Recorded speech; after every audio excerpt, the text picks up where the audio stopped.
written by a man named Richard Dawkins. He's a famous militant atheist, and he wrote a book called The God Delusion. So I think I wrote today The God Evolution, because people believe that when you believe in evolution, then you don't have to believe in God. But the truth is, the belief in God has actually gone through stages and evolved. So it's the God evolution. Where are we today, and how have we come there? How do we believe today? I just remembered now that I've been looking at my notes. Oh no, don't tell me I lost my notes. Oh, that would be disappointing. I wrote my notes in the computer, and then I must have closed them something. Alright. Oh, and my links. So what did I do? That is so strange. I had notes.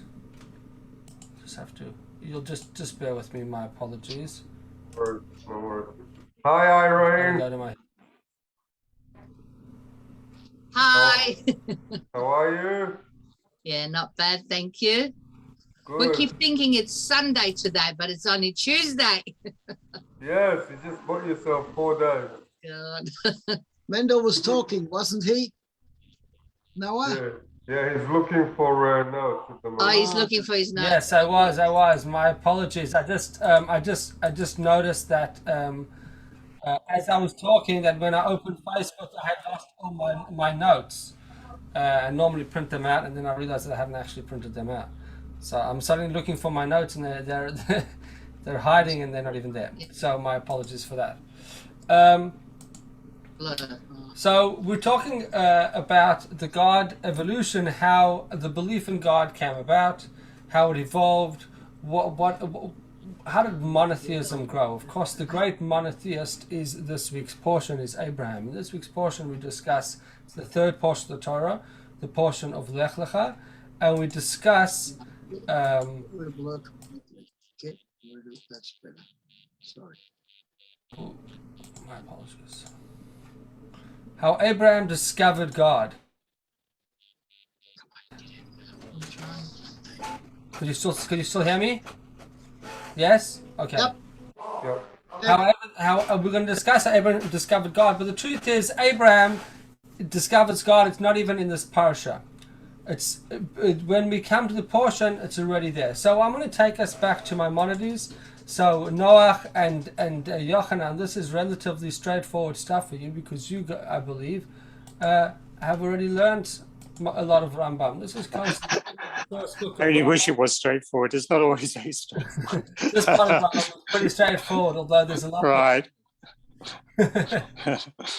Okay, so I'm going to share my screen for a moment, and I'd like to share. This is a really interesting part of Rambam. And what he does, it's the beginning of the laws of idolatry. And he goes through with us the history of idolatry and how idolatry came about. Because to understand what we're going to say, I don't want anybody to cheat before I get there, so I'll block it.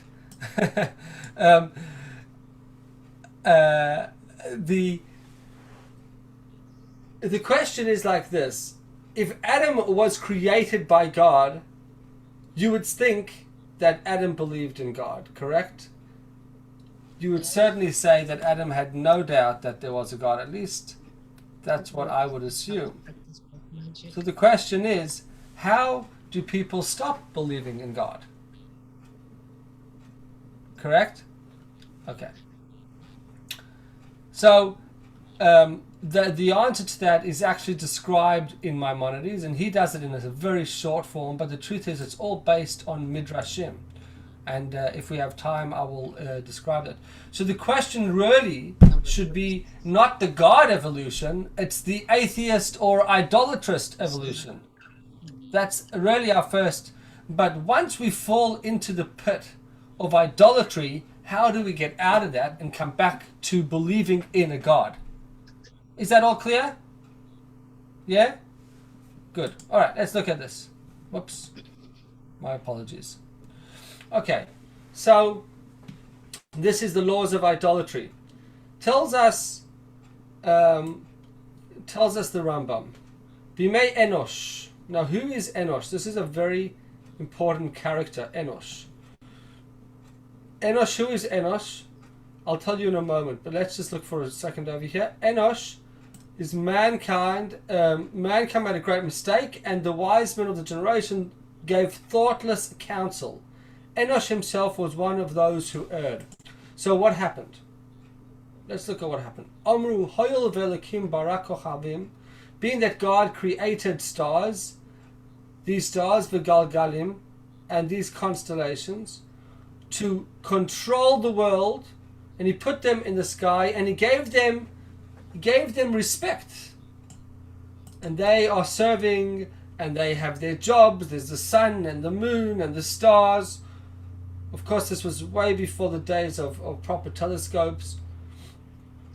Therefore, it is befitting that we should praise them and to give them honor. Okay. Now, I want to just stop for a moment and get back to this individual Enosh. Because who was Enosh? Noach, Grandson. Enosh was? Yeah, it was Adam's grandson. Very good. Shet's son. That's right, Sheth's son.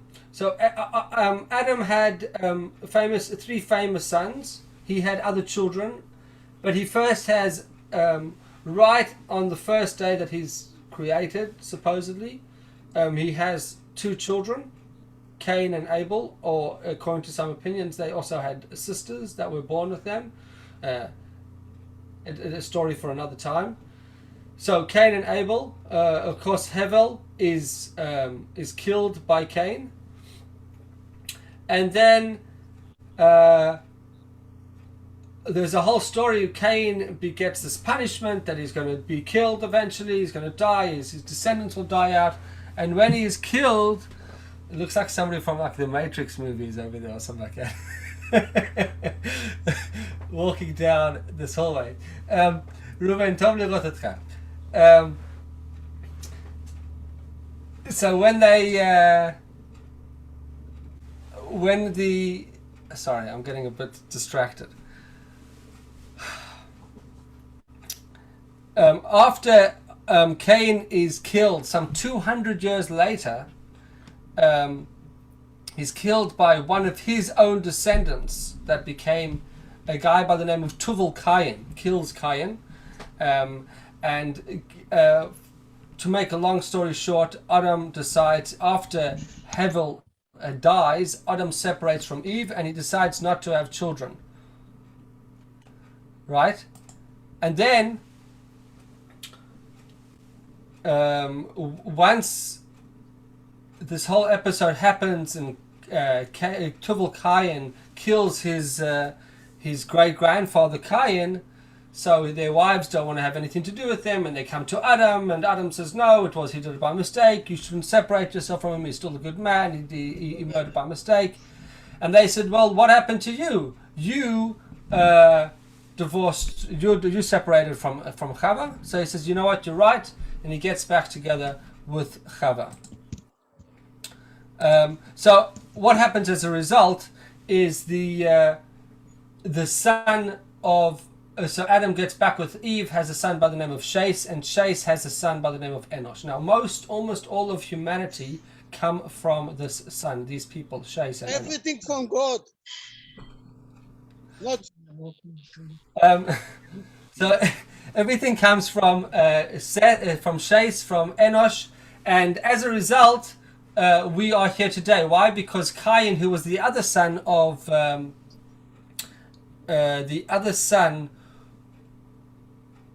Adam, more or less, is most of his descendants don't survive. Noach, of course, is a descendant of Seth, of Sheth as well. Now, what happens in the time of Enosh? So just putting things in perspective. In the year 235 from creation, Enosh is born. So it's 235 years. Now, Enosh is one of the names for men. Man is known as a Gever, Adam, and Enosh. Okay? Enosh is actually considered Kabbalistically one of the lowest names. And historically, the reason why he was called Enosh is because that's when the world started to become more populated by people. So the population, the human population started to grow significantly at that time, some 250 years after creation. Till then, it was pretty empty. So what do we see happening? We see that the world, as the world grows, people become less centralized and questions start to arise. So Enosh is the direct descendant of Adam. He's the grandson of Adam, and supposedly other descendants of Adam who were from the side of Cain, which was the less positive side, they come to Enosh with these questions. What are the questions they have for Enosh? They say to Enosh, this is from a medrash, by the way. The medrash says, they say, who's your father? So he says, my father is Seth. He says, okay, who is Seth's father? He says, Adam. And they say, and who is Adam's father? Who's your daddy? Who's your father? When you say to Adam, who's your father? That's a little bit of a confusing question. So what do they answer? They answer to, he says, well, Adam doesn't have a daddy. He was created by God. Oh, really? Tell us, how did he do this?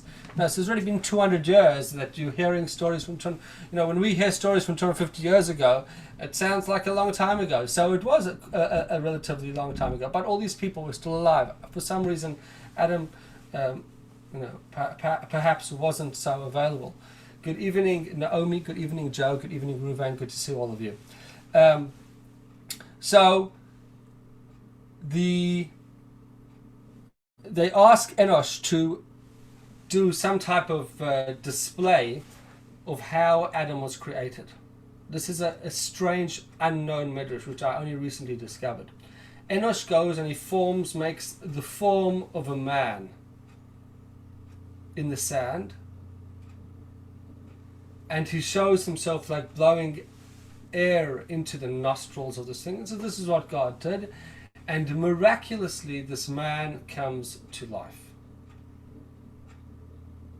And we're told that he had some evil, like some negative spirits had been pushed through this. And why was it? Because God had allowed that, because of people starting to question for the first time the actual truth of a God. As a result, God gives powers in evil places, and this evil power came, and this is supposedly the first golem, right? We famously know about the golem of Prague, that some people believe to be true. Of course, secular historians would obviously deny it, because why wouldn't they deny it? But whether you believe it to be true or not is a different story. But there is a famous concept of golems, where certain people have different spiritual powers and have the ability. And supposedly the first person to do this was Enosh, and in this time. Now, why is all this significant? The reason why this is all very significant to our discussion is because Enosh then becomes a mini-god. They said, well, if this God that created your father, your grandfather, the first man, and you just created another man, then you are a god. And he became somewhat of a deity. Now, this is not very well known. As I say, I myself only discovered this midrash very recently, so it's not something that you have to fundamentally believe. It's not as though if you don't believe this or you don't like these type of stories, you don't. And once again, when it comes to midrash, it's a whole discussion which part of midrashim we believe. There's supposedly the background story to what happened, the untold stories of the time of the Torah.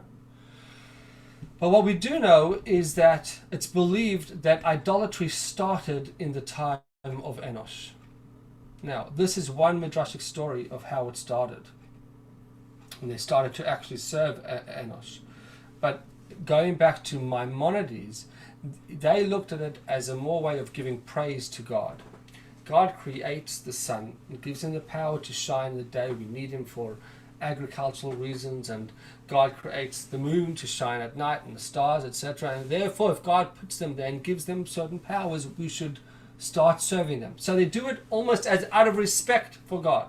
Eventually, people start saying, hold on a second, our grandparents were serving and praising the sun, therefore they must believe that the sun has powers of its own. In other words, not that the sun has, of course the sun has power, but the sun has choice in its power.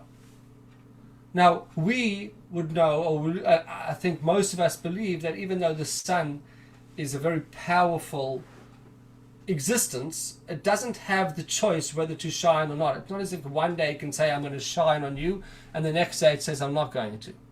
Right? So they believed that if they were to praise the sun or start serving the sun would give them a better quality. So what changes over here is because, and this is what happens when you don't, it's somewhat of a broken telephone, that because they just witness people serving and praising the sun, now they believe the sun has an independent choice, and as a result they start serving the sun, and then that goes on to mountains and to rocks, and eventually it evolves that they said the sun. And then how would they do it? They would go and bow down to the sun. They would do it in the rocks and the mountains, and they'll try to climb up to high places to get closer to the sun. And therefore now suddenly people said, the next generation said, well, our parents, they used to bow down on mountains, therefore they must be serving the mountains. And eventually they said, well, if they serve in the mountains, they serve in the rocks. So therefore let's take these rocks and make them into forms of idols. And that's how idolatry is born. So let's look at that inside for a moment before I take any questions. I'd like you to actually see it in the words of Maimonides. Okay, we'll just do it for simplicity's sake. I'll do it in English. Their mistake was as follows. They said God created stars and spheres with which to control the world, to place them on high, and treated them with honor, making them service who minister before him. Accordingly, it is fitting to praise and glorify them, to treat them with honor. They perceived this to be the will of Hashem, blessed be He. So they thought they were actually doing what God wants. That they magnify and honor those who magnify and honored, just as a king desires that the servants who stand before him be honored. Indeed, doing so is an expression of honor to the king. When you honor the king's messengers and servants and ministers, it shows honor to the king as well. After conceiving this notion, they began to construct temples to the stars and offer sacrifices to them. They would praise and glorify them with words and prostrate themselves before them, because by doing so they would, according to their false conception, be fulfilling the will of God. So it all starts with a good inception. What did they say? What's the famous saying?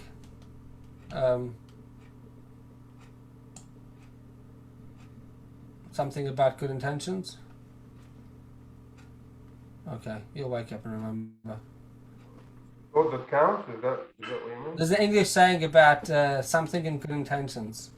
Well, the road to hell is paved with good intentions. Thank you. There you go. The road to hell is paved with good intentions. Yeah, go on you, Joe. You see this concept, exactly what I'm saying. They had good intentions. This was the essence. I can't see the letter. Do this bigger. I can't see the letter. Okay, I'll try. But the problem is then it gets cut off. You see, it's slightly cut off now. So now you could have to see it in English. Okay, so this was the essence of the worship of the false gods. And this was the rationale of those who worship them. מה אתה רוצה לראות את העברית? כן, בטח. Okay, one second. אז אני צריך להקטין את זה. לא חשוב, אני רואה כבר, זה טוב. Okay. So he says, this message was conveyed by Jeremiah, who declared, who will not fear you, God, King of the nations, for to you it is fitting. Among all wise men of the nations, and in all the kingdoms there is none like you. They have one foolish and senseless notion. They conceive of their empty teachings as wood, i.e., all know that you alone are God. Their foolish errors consists of conceiving of this emptiness as your will. In other words, Jeremiah is saying, what's the mistake? that they say, well, they know that there's only one God, but they think that by serving something else, they're actually serving God. So he goes on to explain how he says then many years pass, and then false prophets comes along, and they say God commanded you to serve the stars and then to sacrifice them, to offer libations to them, build a temple for them, and people would continue to bow to them, etc., etc. And the other deceivers arose and declared this specific star to be a god, and it goes on, as I explained, and that's how eventually people start serving actual stones. And he says, thus all common people, the woman and the children, would know only the image of wood or stone, and the temples of stone to which they were trained from their childhood to bow down and serve, and in whose name they swore. So it says, the wise men among them would think that there is no God other than the stars and spheres, for whose sake and in resemblance of which they had made these. How is it no God? God of man is God. Drive on to what? Huh? Okay. So he says, Avol Tzur Elamim, but the eternal rock, Tzur, which is refers to God, there was nobody that knew him except for individuals. Kegoin Chanoich, who is translated as Enoch, Methuselah, Noach, Shem, Ve'aver. So there's a handful of people after the time of Enosh, who's Adam's grandson, that still are actually believers. And so he says, that's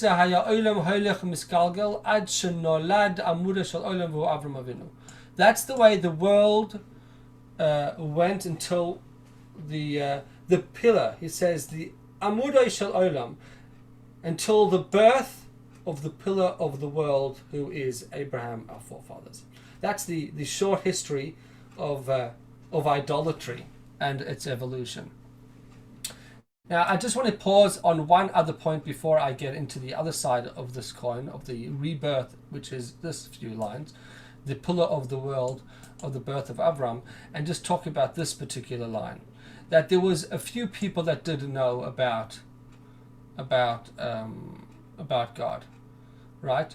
Of course, Methuselah, he's known as Methuselah, the oldest man ever to live. He passes away on the day of the flood. The day that the flood starts, that's when he passes away at the age of 969. Chanoich dies at a young age. But these people, they're individuals, and they were fighting against the majority of people at the time that did not want to believe in these individuals anymore. So, if any of you have actually learned Tanya, so I'm going to get a little bit on a tangent over here. For those of you that have learned the beginning of Tanya, and you would see this concept of there, it says how that every Jew has a part of Tomorrow, Tanya, come here. a part of Hashem in their soul. It's a chelik elikam mal mamish, and we're told that comes from Adam. And the question is, if every person is a part of Hashem, so seemingly that soul is the same soul as everybody because it comes from Adam.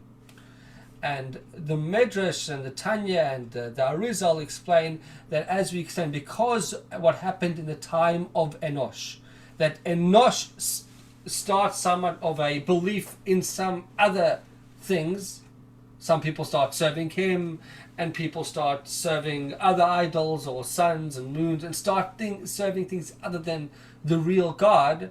As a result, God takes away what was known as the Tselem or Elokim, this like godly spirit in all of them, and it only remains in particular individuals. And those would have been like Chanoch, Methuselah, Noach, Shem, Aver, and then coming down to Abraham. Okay, I'm hoping that is understood. Okay, so that's the short history of idolatry. I'd like to get into the short history of godly belief, but more particularly in the story of Avraham in a little bit more length than probably many people know it. But before that, just does anybody have any direct questions related to what we've discussed? Mashiach, when is coming? No, the one thing I can never argue about, it's always connected, Ruben. I could never argue. No, I want to see him. I want to see him. I want to talk with him. רובן, תעשה לי טובה, תחכה עד הסוף, לפחות. I want to talk with him.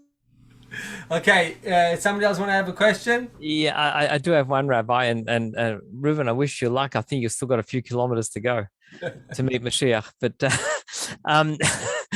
because I have enormous respect for the Rambam. First of all, may I say, the way he married science and religion and everything, incredible. But his knowledge of the world was limited because of geography. So he wouldn't have known of the first peoples, the Aboriginals in Australia, for example. And the Australian Aboriginals, their belief system includes the creator. They don't worship idols or objects. They worship the original creator. So I find that quite curious. Now, there's probably no way that Rambam could have known that there was another community, another group of people with a faith that worships a creator. So what's the question? What's the question on the Rambam? Well, I don't want to take away from what he wrote. Okay, I think what he wrote's wonderful, but did he really claim that it was only those people that recognize the creator and no one else? Because I would have a problem with that claim. Hold on, he doesn't write that, first of all. He just writes that there was, except for those people. But going back to the question, so let's just say the people, the Aboriginals of Australia, believed in God. So what's the question? How does that contradict what Rambam writes? My understand, unless I've misunderstood, that because you were saying that the only people left on the planet who believe in God were those individuals. That's my problem. Well, till the time of Avraham. So you're assuming, based on, I'm just trying to force the question out of you because I don't think you've Sure. The Aboriginals have been around for 60,000 years, say, or 65,000. Okay, so there's an assumption. So as soon as you say that, you realize that you're opening obviously a can of worms, but you do realize that we're talking about all humanity coming from these people, and if the Aboriginals came from Adam, if they did, then you would assume that they never got here prior to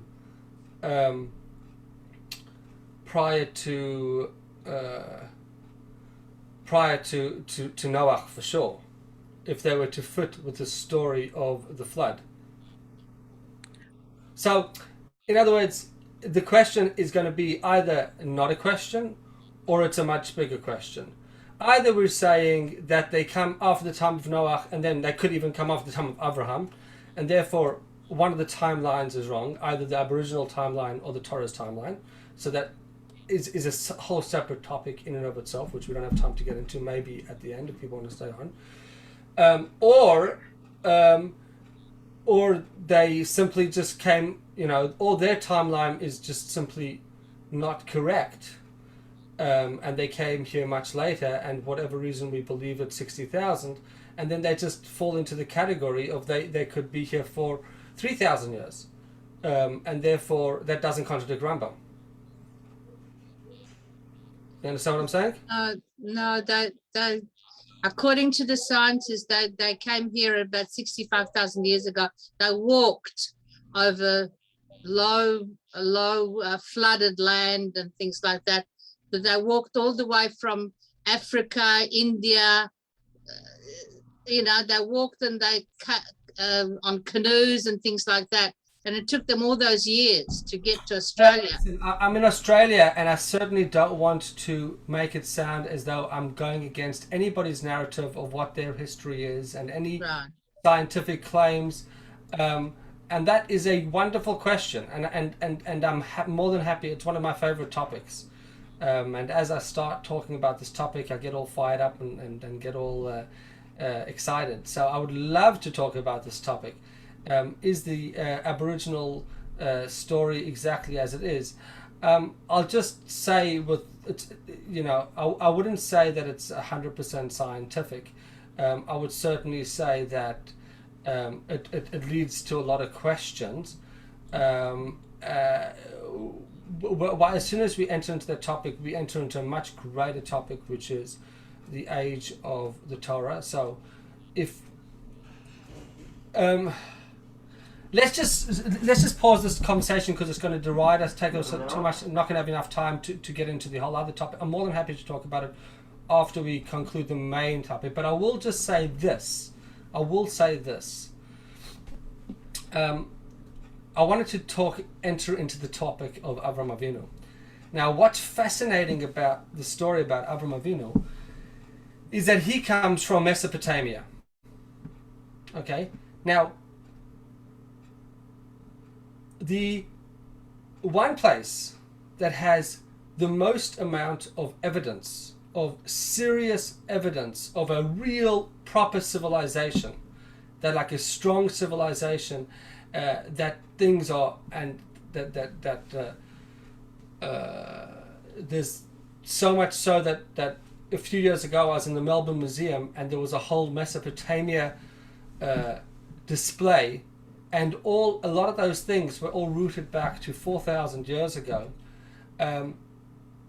The oldest civilization that has really strong evidence to it, as in really strong archaeological evidence, not just drawings on a wall or in caves and things like that, was Mesopotamia. Other type of evidence, of course, the Aboriginals have certain evidence of them, but you cannot compare the old evidence of the Aboriginals, and I'm not going to get into this discussion now because I don't want to, once again, I don't want to make it sound as though anybody is wrong, but the evidence that you have for Mesopotamia from 4,000, and it dates to 4,000 years ago, which fits 100% with the Torah's dates, is second to none. Second to none. Yes, Yochanan. I was just going to mention in the British Museum, they've got a cuneiform, Babylonian cuneiform, which actually, when interpreted, it follows very similar to the flood story, or Noah's flood story, which is on the cuneiform, a clay tablet, which is very similar to the flood in the Bible. I've happened to read it. In the early 1900s, they found there was somebody that went around to all different Aboriginal countries and old tribal groups, and they found that almost every single one of them had a flood story as their start, which was of course a fascinating concept. So anyway, it's a whole topic, and I thought that the point that's related is the fact that that our story starts right over there in Mesopotamia, 4,000 years ago, just after the flood, according to the story. Now, I think it's fascinating that till beyond 4,000 years, we don't have really strong evidence of real civilizations existing. We have pictures and we have, drawings, and we have little things here and there, but of like a strong of villages and houses and people living properly. The oldest that exists is from Mesopotamia. Now, that's my understanding. So therefore, I don't want to say that anybody is wrong. I don't want to insult anybody and say that their history is wrong or whatever. It's a discussion for another time. I just want to say that sometimes we have to take things with a grain of salt. That's all I want to say, and we'll discuss it more at length at another time. Why I'm saying that. So therefore, the story of Avraham and Mesopotamia has so much evidence to it. There's actually a guy named Kurinsky or something like that actually wrote a whole book about the history and the proof of all the time. So those dates are much easier to prove than the dates of something that we are carbon dating back 60,000 years. Okay? All right. Well, I understand that not everyone will agree with me, but I just wanted to point that out there. But let's focus on what I do want to discuss, which is this is all connected. The fact that Avraham lives in Mesopotamia, in Aram Naharaim. So we're told that he's born in the town called Aver Hayarden, which means he's the Aver Hanahar, the other side beyond the river, in Mesopotamia, which is today became Babylonia, and then became today Iraq, Iran area, and that's, so to speak, the cradle of civilization as we know it. And the story is that after, supposedly he was alive in the story of the Tower of Babel.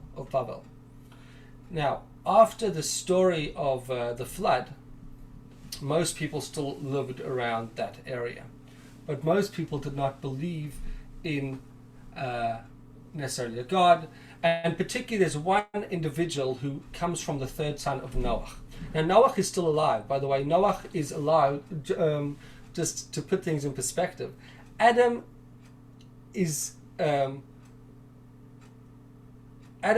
to Noah is 10 generations. Noah to Avraham is 10 generations. Noah is still alive when Avraham is born. He's approximately 892 years old. Why? Because Noah dies at the age of 950. He still was born in the era when people lived at the greatest heights, right, to the oldest age. Only after, just before the flood, that starts to shrink. So at the age of 852, Noah is alive when Abraham is born. Nimrod, who's a descendant of Noah's third son, Ham, who's the wicked son, they start this whole idolatrous movement, and Nimrod becomes this deity, and he believes himself to be a god. And he chases away all the believing children and descendants of Shem. They are either killed or chased away and have to move away, according to the Medrash. The one person that stays from the family of Shem is a man by the name of Terach. Who is Terach? Terach is the father of Nimrod. Midrash tells us that when Terach has a child, similar to when Moses is born, the astronomers come to Nimrod and they say, Terach, your close servant and advisor, who's the only person that you've allowed to stay within your kingdom from the family of Shem, his son is going to overthrow you. So Terach is told to bring his son, his newborn son, as a sacrifice to the king Nimrod. Terach doesn't do it, and he sends another child of a servant that's willing to sacrifice his sons. We know child sacrifice was prevalent in those days, but he's not willing to sacrifice his own son Avraham, and he sends his son away with his wife. If I'm not sure, I think it's Machla, if I'm not mistaken, is the mother of Avraham, and she hides away for 10 years with Avraham in a cave. And in this cave, at the age of 3, she tells him she's a descendant of Shem, and she starts telling her son about Shem and about the belief, the flood and what had occurred. And Avram, who was born in this society of idolatry, so much so that his father Terach was so entrenched in the idolatry that he believed Nimrod to be a king, he actually produced the idols that people served. Avram, at the age of 3, starts questioning all these things, and he says, how can you serve a stone? How can you serve an idol? It's just not possible. So he looks up to the stars and to the sun, and he says, well, the sun has a lot of power. So he goes back in the same process that we discussed of how people devolved into idolatry. He evolves out of idolatry. He first realizes that the stone can't be, the mountain can't be it. Well, the sun must be it. But then he realizes that the sun itself also is chased away by the moon, by the darkness, and it disappears, and therefore it can't be the everlasting power. It cannot be the creator of the universe. And then he goes, and this discovery starts from when he's the age of 3. And that's told to us in the Talmud. I think it's Nedarim. It tells us about when Avraham starts to discover. And he spends the next 37 years of his life developing his understanding of who the creator of the world is. He starts with recognizing that it can't be the sun. He goes on to acknowledge that there has to be a higher power beyond what we can see. And eventually, what's unique about Avraham, and I told you earlier that there was other people that had believed. There was Hanoch, and there was Meshuselach, and there was Noach, and there was Shem, and Aver. And Shem and Aver were still around. Aver was the great-grandson of Noach, the great-grandson of Shem.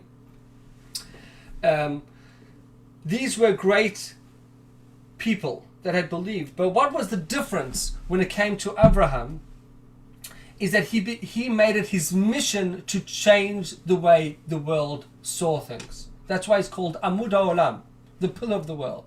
The difference is, yes, there was Shem, the son, the righteous son of Noach. There was Aver, the righteous great-grandson of Shem. But they didn't make it their mission to believe to teach the world about monotheism, about the creator. So they believed they had a small corner in the world that they taught about it. That was the major change.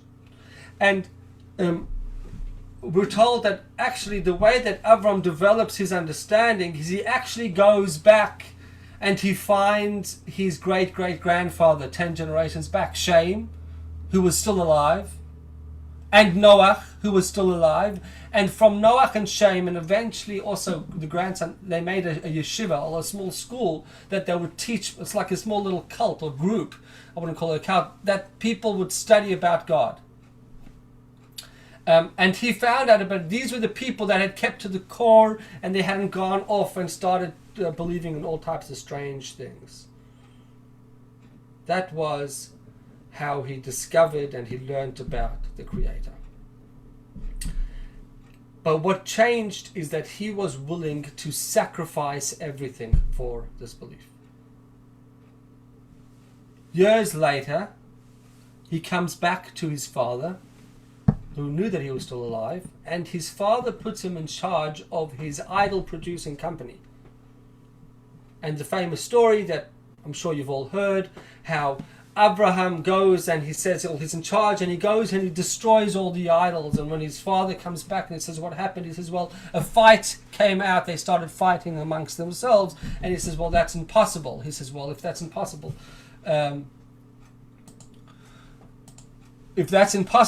then why do you believe in him? Why would you believe in a deity that they can't fight amongst themselves even? If you know that they're... Terach reports Avraham, and Avram now is taken to Nimrod. And Nimrod says, oh, you're rebelling against what we believe. And therefore, because of what you are doing, we're going to throw you into a furnace. Because you believe in something. Now, why is this a really important story? Because Avraham is the first person that's willing, as far as we know, to sacrifice his life for his beliefs. He's willing to sacrifice his entire life for his belief in God. And that's what's so significant about it. And famously, he's put in this furnace, and the furnace is like nothing doesn't affect him. It's like, like he's walking in an orchard. He comes out unscathed. His brother Haran, who was also a semi-believer, says, well, if Avram made it, Nimrod said, who do you believe in? He says, well, Avram made it through, I can make it through. But he's not as pious as Avraham, and he dies, and that's how Lot, who is the son of Haran, becomes Avraham adopts Lot, his nephew. And that's how the story of Lot comes about. Now this is all very significant because what you're seeing is the evolution of belief in God. What has evolved in the belief in God? What has evolved in the belief in God is the way we take our belief in God. Avraham taught us that it's not enough just to believe yourself, but how could you just believe and nobody else believes? Everybody else is doing nonsense. Okay, so Noah, he says, well, who cares? I believe, I'll save myself. I'm not saying that he didn't care, but he didn't make it his life's mission to do that. The same thing with Shem and Aver. Avraham made it his life's mission to teach the world that there's a creator. He didn't like the falsehood of believing in idols and all that idolatry things. That's thing number one. Number two is he showed us that belief, if you truly believe in a God, you would be willing to sacrifice your life for that belief. Ruvain, כל פעם שאתה עושה ככה, יש הרבה רעש שם. Yes, Joe. Quick question, I'll make it more on topic. So Abraham is prepared to sacrifice his own life for his belief. All right. And that's considered a very high level, very worthy level. The people around him were quite prepared to sacrifice their children for their beliefs. Yeah. And then later on, we know that Avraham is prepared to sacrifice his child for his beliefs. So I'm just trying to get that in the right order of whose belief is higher. So sorry, maybe I made a mistake by saying he's the first person that's willing to sacrifice his own life for his belief. So it could be that other people were willing. It's a good point, and I didn't think of that. It could be that other people were willing to also sacrifice their own lives for their belief in their deity. I'm not sure. I believe it was more like their children, that people were told that by the priest that God wants you, that your idol wants you to sacrifice some type of child to them. I'm not sure which came first, but certainly he was the first person that was tested in such a way that he was asked, do you believe in God? Are you willing to sacrifice your life before your belief in God? Or he put his life at risk for his own belief in God? That is certain. As far as I know, at least in his time, it was something that the entire world. Why did godliness have to be the concept of God had to be rediscovered? Because besides for a few individuals, not many people believe in that God. Now,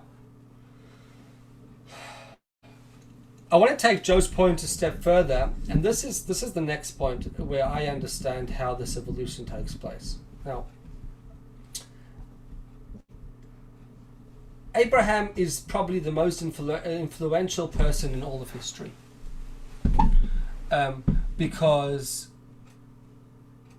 if you look in the last millennium or two, most people have not believed in idolatry. Most people have believed in a God. Now, some people believed in a God that is a human being that has come down into God, or different parts of that God. But the old style idolatry that people believed in, that more or less ceased about 2,500 years ago, at least within the Jewish nation. And of course, there's some of that still existing in Asia and other parts. But majority of the world, between the Muslims and the Christians and the Jews, believe in a similar type of God. But there are differences. And this is where your question about the sacrifice of Isaac comes about. In my understanding, I may be wrong about this. This is the way I understand it.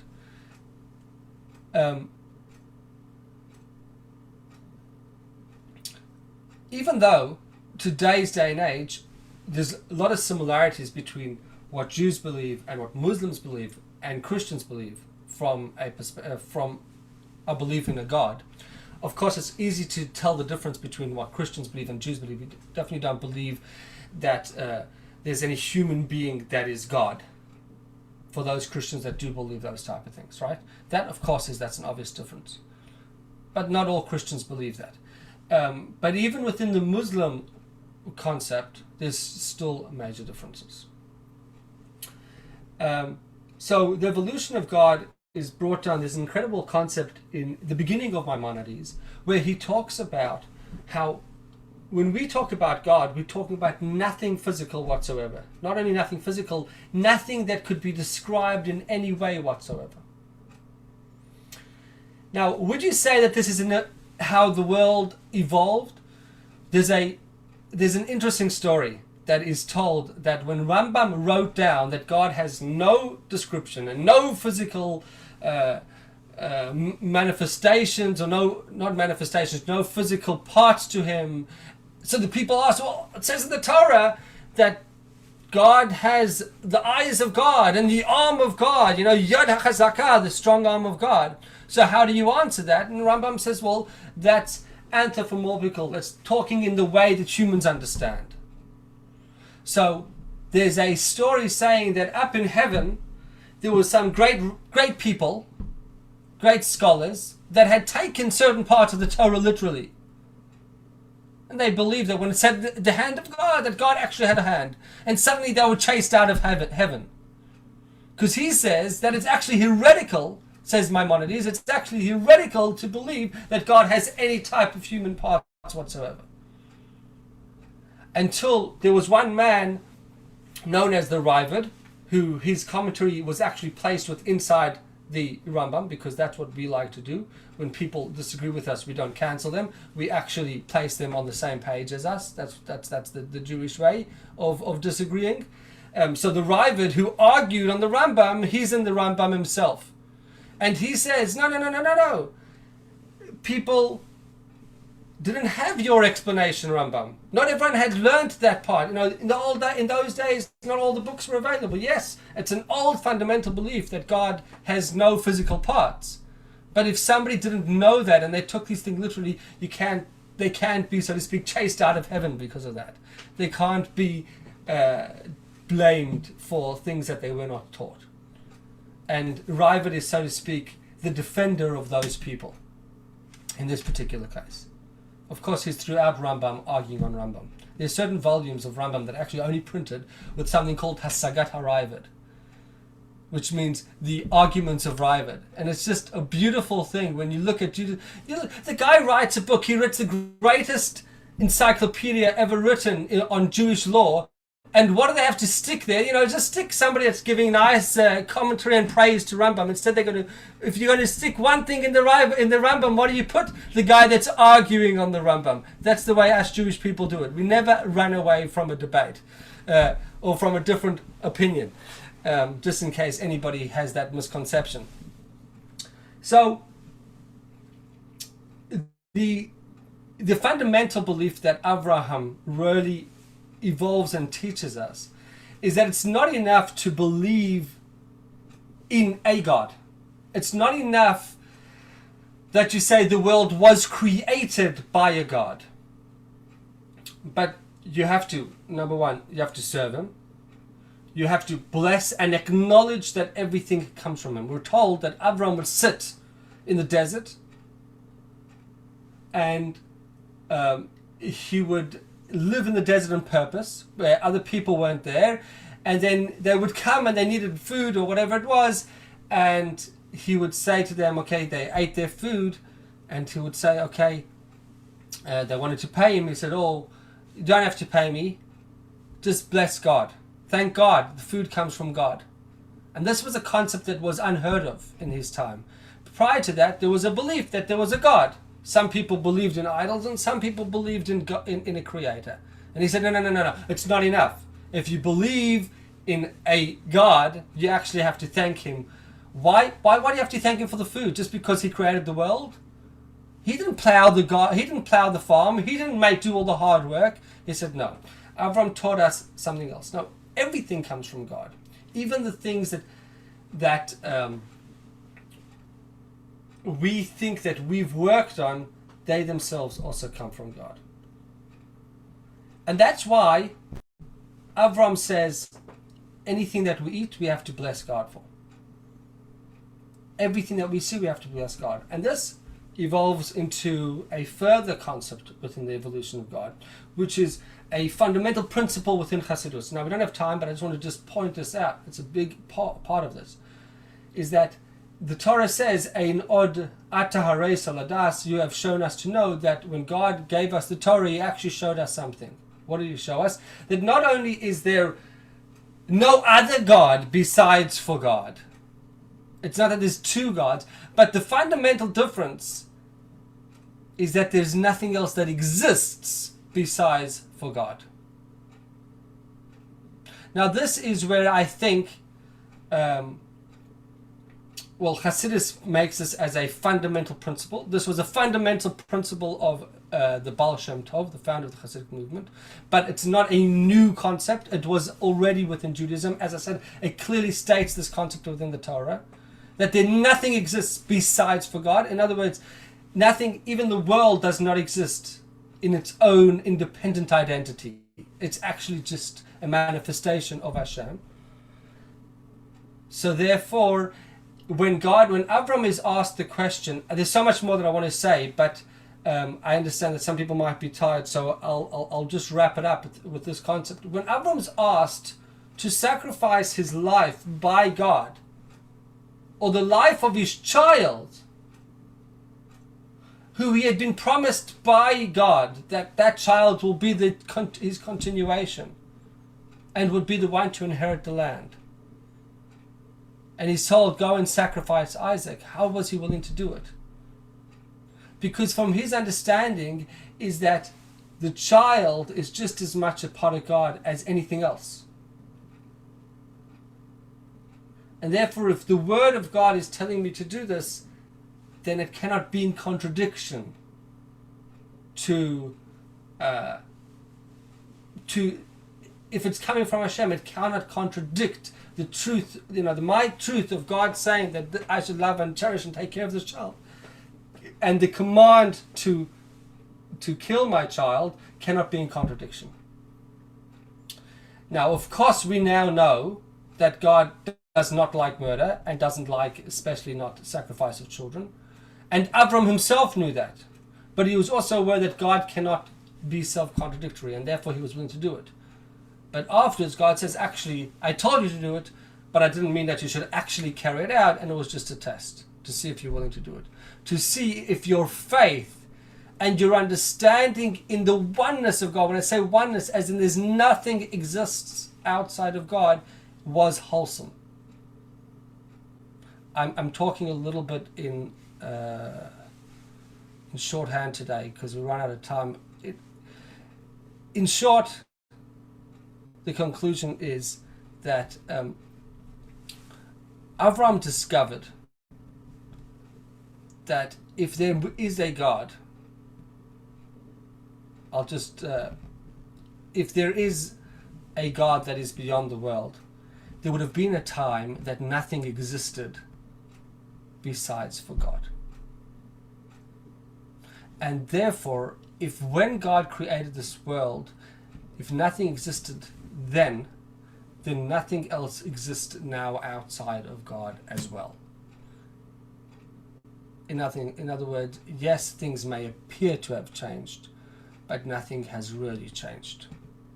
And that's the fundamental difference of how Judaism sees it compared to any other religious body or understanding. It's not that we are people serving God, we are people outside of God, but us and God, these two concepts, our Creator, it's actually all one unified existence. And this is a topic that we would have to elaborate at length in the future. But I'm hoping that you've grabbed a little bit of a taste of how from creation down to Avraham, and then further through the times of the generations with the Rambam and of course Moshe and all those generations down to the time of Hasidus, how our understanding of God has actually been improved. And what we understand today is far greater than perhaps what many people in previous generations would have understood. and that's only because we're standing on the shoulders of giants, because of those people like Avraham that have allowed us to appreciate what we do have today. Okay, I'm out of time, and thank you for everyone's patience. Have a good night, everybody. Thank you so much. If anybody wants to stay and ask any questions, please feel free to do so. Thank you so much for joining. Thank you, Rabbi. Thank you. Have a good night. All the best. How is is it Zachary? Zach? Levi. Levi. Sorry. I've got a rotten memory for names. How is he doing? He's doing great, thank God. Okay. I know. I wrote in the message because you never got to hear the naming of him live. So when you write Levi, Levi, it's spelled the same way as Levi. So many people think that it's Levi, but the truth is it's the same name. The name Levi is the English name for Levi, but we just say it as the original form, which is Levi. Yeah, he's doing great, thank God. That's lovely. That's lovely. Thank God. He's recovering well from the bris. He's sleeping well. When was the bris? And we have Naomi over here, who actually named her daughter, and I hope I'm going to pronounce it correctly. Naomi, correct me if I'm wrong. Revaya or Revaya, was that the way it's pronounced? And she named her daughter. Is that the way? Revaya. Revaya, right? Revaya. Her name is the day after our child's naming, because you named her the Shabbos on Shabbos. And how's Chaya Mushka? Thank God. She's we're getting there. Yes. I'm hoping that very soon we'll be able to get together again in shuls. Yes, I'm looking forward to that. And to celebrate in some way. Yes. Yeah, it's really not the greatest way to celebrate a bris, to be honest. No, but you know what? As long as they're healthy. Exactly. That's the main thing. Thank God. No, thank God. He's definitely appears to be healthy. Thank God. So that's good. That's good. Baruch Hashem. Baruch Hashem. Hi, everybody, and bye, everybody. Hi, Joe. Bye. Thank you. Bye. Hello. Bye. Good to see you. Thank you, Rabbi. Your Shabbat was beautiful. I really like the midrash, the first midrash you brought up. It's very interesting. I just recently came across it in another article actually that I was reading. So I actually found a few other really interesting midrashim about Avraham, which I never had time to get into, but it just tells you the depth of the midrashim. So if we had time to spend reading all these things, we would have a lot more interesting knowledge.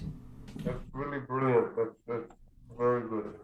Shkach, thank you very much. Laila Tov. Laila Tov, thank you. Laila Tov, thank you, Rabbi. You're welcome to ask.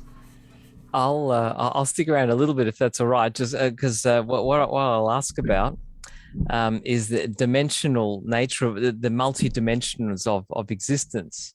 And this is a very, very interesting, this is the intersection of science and religion.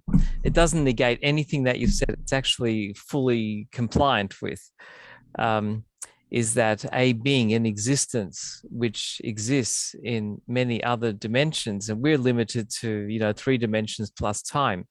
So any existence that is beyond 3 dimensions plus time to us is basically infinite. Can I just add to that? I was going to ask whether the Big Bang Theory, which is modern science, does that necessarily go against the Jewish thought? Because, as far as I know, it doesn't. If anything, it could prove the exactly. Yep. If anything, it fits really well. The only thing that I would say lies in contrast to the Jewish thing. There's 2 things, and it's a discussion that I've had in the past, and I'm always open to it, because I think it's always on people. People always think about when we start talking about timelines. There's 2 things, which is number 1, the timeline, how old the world is, which is an interesting question, whether or not first week of creation was a week, right? And that's something which is debated by some, although most believe that there's no reason for it to have been more than a week of time. And then from that first week, you have a second question, which is from Adam till today. Was it 5,782 years, or was it much more than that? Obviously, if you're going to tell me that the Aboriginals were 60,000 years ago, and they came from Adam, well, you would have to say that the Torah, either our approach is wrong, or the Aboriginals' approach is wrong. And then there's some people that just say, well, it's not a fundamental belief to believe in the age of the Torah, and therefore, well, that answers that. The Torah got it wrong, and science is pointing as other things have. I don't think it's that simple, but I would definitely say that from a faith perspective, not necessarily from a scientific perspective, although I think there is scientific backing to it, plenty of it. From a faith perspective, I would definitely say that we would go with the perspective of Judaism as being literal, that the world is 5,782 years. And how would you answer all questions of the age of the universe? There's many ways that you could answer that, but one of the ways that I used to explain it, and then I actually listened to some that Nach sent me from what's his name, Yitzhak, what's his name? Amnon Yitzhak. He had a better way of saying the exact same thing. I used to give the parable of grass, that if you're watching grass grow, and if you watch it when it grows from the root, and you watch, and you say, well, how long does it take to grow 3 centimeters? And you say, well, from the root till this first few centimeters, all it took 1 month to grow that time. But then when you look at it, what happens if it's already 20 centimeters tall? How long does it take to grow the next 3 centimeters? That could take a year, or maybe it won't grow anymore at all. So then you would say, well, it's taken, I come to this thing and I see it's fully grown, it's already 100 centimeters long, and I'm going to watch how long it takes. You'll get the same type of grass, a different period. It's like Amnon Yitzhak gives a better example of it, where he says, if you take a person and you would say, well, how long does it take for a person to grow from, to grow 10 centimeters? So, well, if you were to take a fetus, you would say, well, it takes a matter of months to grow 10 centimeters. If you were to take a newborn, it'll take a couple of years. And if you were to take a grown man, it would take, if anything, that would be decreasing. So therefore, what we would, in other words, what you're saying is you're looking at a particular time, and therefore when scientists look at a particular time and they say, well, let's measure how much this changes over a certain period of time, and then we'll try to figure out how old it is because we've watched that it's grown this amount in that amount of time. Therefore, we can deduce from that therefore it must be, if it grew 1 centimeter in 1,000 years, therefore now that it's 10, it must be 10,000 years old. And the same concept of how carbon dating, and we know that, of course, there's many other factors like floods and weather and all these other type of things that can cause things to age in different ways, etc., etc. So there's different ways of how we answer that question scientifically. Absolutely, Rabbi. It's not, dare I say, it's not set in stone. It's people take it as inviolable fact, but it's not. There's a lot of debate, even tectonics. There's layers of the ground which they use for dating things, but those layers got pushed around by earthquakes and mountain ranges and weathering. 100%. I'd like to share a cartoon I saw recently. Brought this point across about there was 2 unicorns in bed, husband and wife in bed, and the husband's reading the newspaper. And he says to his wife, he says, oh, the weather looks pretty bad this weekend. And the wife looks at him and says, well, it's a good thing we decided not to go on that cruise with your crazy friend Noah. Like that. And hence no unicorns. Very good. Good one. Good one. Yeah. I don't know if that answered anybody's question, or I just got into that because it was on our earlier. No, good one. I just want to say something about the Aborigines. Yeah. First of all, you can look up Aboriginal creation story, and you'll come up with creation stories. So there's much more than just one to start with. And if you start going into it deeply, you see lots of parallels with our creation story. Lots of parallels. So over time, things get jumbled up, especially when it's not written down. So it's easy to understand how you come up with many different stories and how things change and take on different, like history changes, especially nowadays. We like to change history and rewrite history. But when you talk about the Aboriginal people, we have to remember that when we say we're going to give them back land, it's only a couple of hundred years ago that they used to fight each other. So it's not a unified people. Everybody had their own territory. They were fighting each other. They had their own stories. And their own language. That's right, different 250 languages. Yes. So people like to rewrite history to suit their narrative. Yeah. But when you dig into it, you see lots of parallels with ours. Absolutely. So, they got their own midrash, yes? Absolutely. Not exactly. Let's not forget that they're a Stone Age culture. Like, don't exaggerate. Yeah, so, not exaggerating. It's exactly how it is. It's nice to hear your voice. Naomi, it's been so long. Oh my goodness. Say hi to Idan. Naomi, I know. You know the Aboriginals have a story that the dolphin was created by a kangaroo bashing another kangaroo on the head with a stick, and then he went to hide in the water or something. You know? Yeah, it's one of them. Absolutely. It's one of them. They have stories about the wombats. They have about lizards. Absolutely right. Spot on, Naomi. I think that, if you wanted to go, and that's why I bought, by the way, the Mesopotamia thing, because I think a lot of historians and people that like to look at scientific evidence forget about the Mesopotamia piece of these stories. There's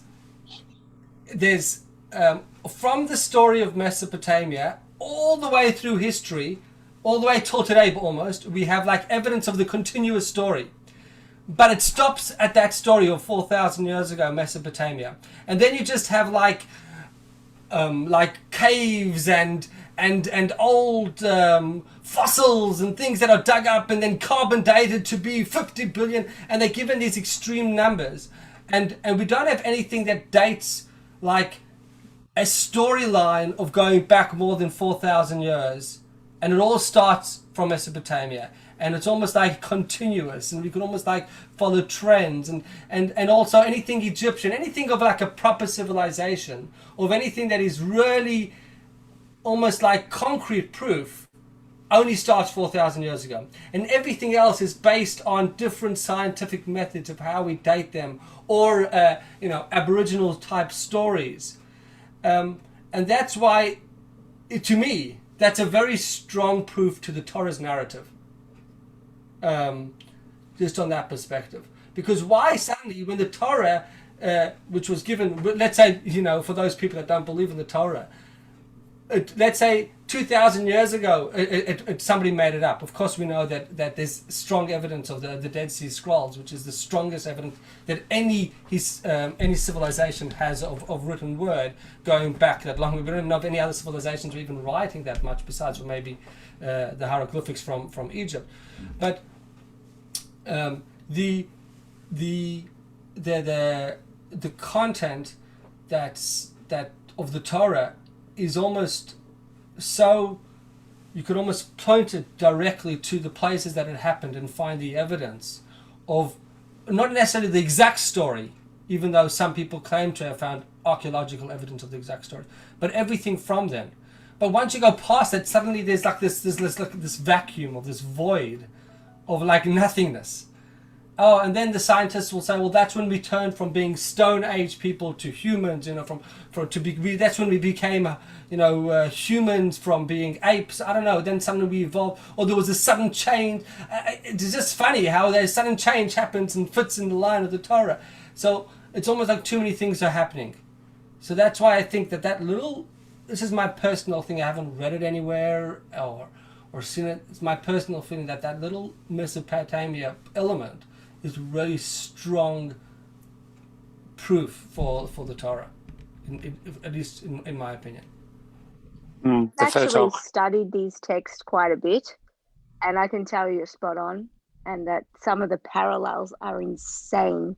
I mean, for me, it's evidence for personally the way I see it, but also the differences are just so profound, and only if you really read this stuff, you'd quite sort of understand it. But they're talking about some of the same characters. I even think that Nimrod was possibly Gilgamesh from the Mesopotamian texts. Like, there's so many parallels, for sure. For sure, you're right. Anyone that studies this would know it. Also, just the creation of language and stuff. It's all from there. It's all from that area. There's nothing that predates it. Right. And I was so blown away because, as I mentioned, I was probably 9-10 years ago when I went to the Melbourne Museum, and they had, Melbourne Museum back in the day when people used to visit it. They used to always have these like outside exhibitions, and it happened to be, and you could pay extra to go to that unique exhibition. And it's an Egypt exhibition and this exhibition. They happened to be a Mesopotamia exhibition, and I was like so interested to see what they were going to show, and I was blown away that all the dates and all the timing, it's like almost like precise the time, and they all the evidence was saying that this is the oldest proof of a civilization, and they have all these like real archaeological proofs and things from that time. It was just incredible. So yeah, truly an incredible concept to think about. Scott, thank you very much. Yeah. Thank you. Thank you all for joining. Thank you, Skaya. Okay. Thank you, Rabbi. Really interesting. Thank you. Thank you. Laila Tov. Laila Tov.